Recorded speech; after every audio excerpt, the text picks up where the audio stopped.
60 வயதுக்கு மேலே நெய் சாப்பிடலாமா? இது பல பேர் என்ன கேட்குற கேள்வி. சார், மாடர்ன் மெடிசனில் பொதுவாகவே நெய்யில் கொழுப்பு இருக்குது, அதை சாப்பிட வேண்டாம், 40 வயசு ஆகிடுச்சா நெய் சாப்பிட வேண்டாம், எண்ணெய் சாப்பிட வேண்டாம்லாம் சொல்கிறாங்களே, இது எல்லா கொழுப்புகளுக்கும் பொருந்துமா, இல்லை நெய்க்கு மட்டும் இது பொருந்துமா, இல்லை நெய்யை மட்டும் இதில் விதிவிலக்காக எடுத்துக்கலாமான்னு நிறைய கேள்விகள் வந்துக்கிட்டே இருக்குது. அது மட்டும் இல்லாமல் ஆயுஷ்யம் அப்படின்னு ஆயுர்வேதம் சொல்லுது. அப்படின்னா என்னென்னா, நெய் சாப்பிட்றதுனால நீண்ட ஆயுள் கிடைக்கும். ஆனால் யார் சாப்பிடணும் அப்படின்ற குறிப்புகள் இருக்குது. அதுதான் ரொம்ப முக்கியம். இந்த மலச்சிக்கல் பிரச்சனையிலிருந்து நம்ம முழுமையாக நீங்கணும்னா டெய்லி நெய் சாப்பிட்டாவே இந்த மலச்சிக்கல் பிரச்சனையிலேருந்து நம்மளால் விடுபட்டு வெளியில் வர முடியும்.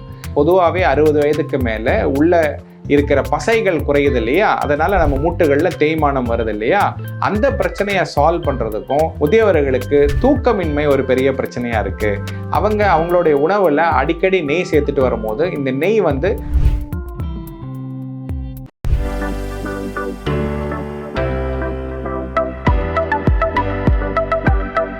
பூங்காற்று நேயர்களுக்கு வணக்கம். 60 வயதுக்கு மேலே நெய் சாப்பிடலாமா? இது பல பேர் என்ன கேட்குற கேள்வி.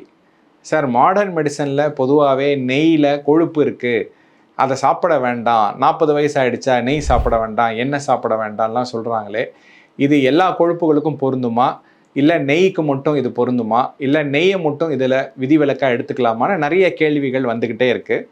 அதனால தான் இந்த ஒரு வீடியோ பண்ணலாம் அப்படின்னு சொல்லிட்டு இன்றைக்கி இந்த டாப்பிக்கை பேசுகிறேன். இந்த நெய் பற்றி ஆயுர்வேதத்தில் என்ன சொல்லியிருக்காங்க அப்படின்னு பார்ப்போம். திருதி ஸ்மிருதி மேதா காங்ஷி அப்படின்னு இந்த நெய்யை சாப்பிட்றதுனால வரக்கூடிய பலன்களை பற்றி ஆயுர்வேதமில் சொல்லியிருக்காங்க. அப்படின்னா என்ன அர்த்தம் அப்படின்னு கேட்டிங்கன்னா, நல்ல இன்டெலிஜென்ஸ், நல்ல நினைவாற்றல், நல்ல நினைவுகளை திருப்பி கூறுறது, இது எல்லாமே இந்த நெய் சாப்பிட்றதுனால கிடைக்கக்கூடிய பலன்களாக ஆயுர்வேதம் சொல்லுது. அது மட்டும் இல்லாமல் ஆயுஷ்யம் அப்படின்னு ஆயுர்வேதம் சொல்லுது. அப்படின்னா என்னென்னா, நெய் சாப்பிட்றதுனால நீண்ட ஆயுள் கிடைக்கும் அப்படின்னு ஆயுர்வேதமில் இருக்குது. அது மட்டும் இல்லை, ரசாயனம், அதாவது நெய் ஒரு சிறந்த காயகற்ப மூலிகையாக இருக்குது. அதனால் உடலில் வரக்கூடிய மாற்றங்களை மறுபடியும் இளமையாக மாற்றுறதுக்கான ஒரு முக்கிய பொருளாக நெய் பார்க்கப்படுறதா ஆயுர்வேதத்தில் குறிப்புகள் இருக்குது. அப்போது இப்படி போற்றப்பட்ட ஒரு நெய்யானதை எப்படி ஆயுர்வேதம் 60 வயதுக்கு மேலே வேண்டான்னு சொல்லும்? கிடையவே கிடையாது. கட்டாயம் நம்ம நெய் சாப்பிடலாம். ஆனால் யார் சாப்பிடணும் அப்படின்ற குறிப்புகள் இருக்குது. அதுதான் ரொம்ப முக்கியம். அந்த இடத்துல வாத பித்தோத்தரே கஃபே பந்தே, அதாவது எவர் உடம்பிலெல்லாம் கபம் குறைந்து வாத பித்தங்கள் அதிகரித்திருக்கோ அவங்க எல்லாமே நெய் சாப்பிடலாம்.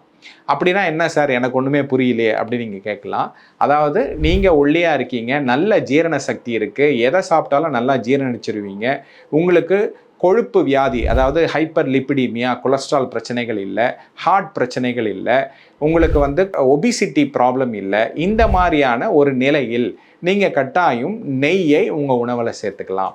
சரி சார், நெய் எவ்வளோ சார் சேர்த்துக்கலாம் ஒரு நாளைக்கு அப்படின்னு கேட்டிங்கன்னா, பொதுவாகவே மாடர்ன் மெடிசனும் நம்மளுடைய சித்த ஆயுர்வேத மருத்துவமும் நெய் மட்டும் இல்லாமல் லிப்பிட் அப்படின்னு சொல்லக்கூடிய ஃபேட் பொருட்களை நம்ம உணவில் தினந்தோறும் சேர்த்துக்கணும் அப்படின்றதான் சொல்லுது. அந்த வகையில் நெய் நம்ம 5 முதல் 10 கிராம் வரைக்கும் நம்மளுடைய உணவுகளை சேர்த்துக்கலாம். அதுவும் 60 வயதுக்கு மேலே இருந்தாலும் சேர்த்துக்கலாம். ஆனால் நான் முதல்ல சொன்ன கண்டிஷன்ஸை கட்டாயம் மனசில் வச்சுக்கணும். அந்த கண்டிஷன்ஸை நீங்கள் சாட்டிஸ்ஃபை பண்ணுறதா இருந்ததுன்னா கட்டாயம் 5 முதல் 10 கிராம் நெய் சேர்த்துக்கலாம்.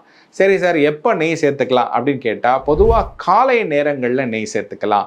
காலையோ மதியமோ, அதாவது 12-1 மணிக்குள்ளே நெய் சேர்த்துக்கிறது, அது ஜீரணமாகி நமக்கு அது ஸ்ட்ரென்த்தாக மாறுறதுக்கான டைமை கொடுக்கும் போது அது நமக்கு பல ஆரோக்கியமான உடல் மாற்றங்களை கொடுக்கும்.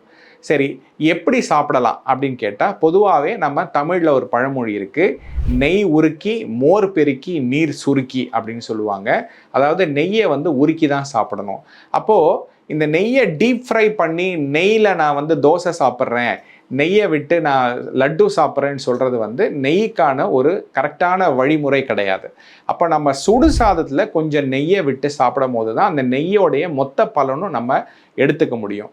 அதனால் நல்லா சுடு சாதத்தில் லைட்டாக நெய்யை உருக்கி அதில் சேர்த்து பிசைஞ்சு ஏன்னா இது ஹெவியான ஃபுட் இல்லையா, அதனால் முதல்ல நம்ம அந்த நெய் சேர்ந்த உணவை சாப்பிட்டுட்டு அப்புறம் கடைசியாக நம்ம மற்ற உணவுகளை சாப்பிடும் போது அந்த நெய் ஈஸியாக ஜீரணம் அடைஞ்சு விடும். சரி சார், இந்த நெய் சாப்பிட்றதுனால வேறு என்ன பலன்கள் இருக்குது அப்படின்னு கேட்டிங்கன்னா, முதல்ல முதியவர்களுக்கு இருக்கக்கூடிய ஒரு பெரிய பிரச்சனை வந்து இந்த குடல் வறட்சி, அதாவது கான்ஸ்டிபேஷன்.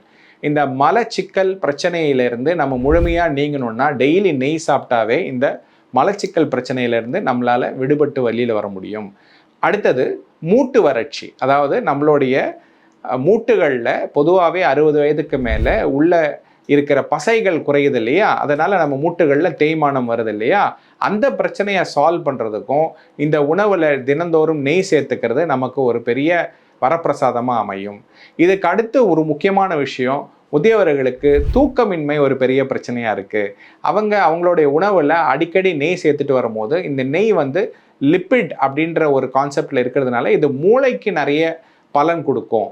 இது வந்து மஜ்ஜா தாத்து அப்படின்னு ஆயுர்வேதத்தில் சொல்கிறோம். இந்த மஜ்ஜா தாத்துக்கு இந்த நெய் என்பது ஒரு சிறந்த மருந்தாக அமையுது.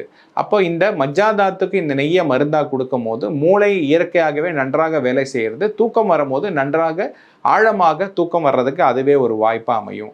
இந்த மாதிரி நெய்யில் பல பலன்கள் இருக்கிறதுனால நீங்கள் இந்த நெய்யை உங்களுடைய கண்டிஷன்ஸ்க்கு ஏற்ற மாதிரி கட்டாயம் நீங்கள் எடுத்துக்கொள்ளலாம். பூங்காற்று, இது நாளைய நல்வாழ்விற்கான வழிகாட்டி.